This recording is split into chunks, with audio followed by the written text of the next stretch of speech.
বন্ধুরা, তো আমার কিছু প্রিয় ফুলের মধ্যে একটা প্রিয় ফুল হলো এই জারবেরা। তো এর যত্ন কিভাবে নেবেন সেটা আমি আজকে দেখাবো।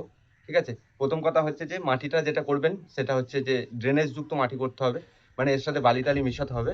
আর একে মাসে একবার অন্ততপক্ষে মানে হচ্ছে জৈব সার প্রয়োগ করতে হবে। যেমন গোবর সার হোক বা ভার্মি কম্পোস্ট সেটা প্রয়োগ করতে হবে। সাথে, সাথে এটা আমাদের লাগবে যে এই কালো জাদু যেটা আছে, এই যে হিউমিক অ্যাসিড, এই হিউমিক অ্যাসিড প্রতি ১৫ দিন অন্তর ১ গ্রাম জলে ১ লিটার জলে ১ গ্রাম দিতে হবে। আর বেশি ফুল আনার জন্য এই ১৯-১৯-১৯ আছে, এটা প্রয়োগ করতে হবে। তাহলে কিন্তু প্রচুর ফুল আসবে। এখন জুন মাস, তারপরেও আমার জারবেরা গাছে ফুল দেখে নাও যে এখানে ২ টো ফুল এসছে, আরেকটা জারবেরা আছে। এখানে অলরেডি একটা ফুল এসছে, আবার ২ টো কুঁড়ি এসছে। আর এরকম মানে হচ্ছে সবুজ পাতা থাকবে।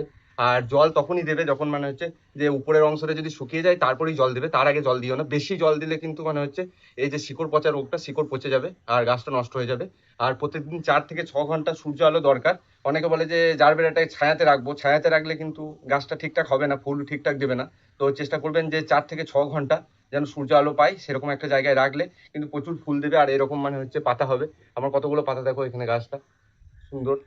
আর জল খুব বেশি দেওয়াই যাবে না একদম। জল বেশি দিলেই কিন্তু শিকড় পচে যাবে এই গাছের।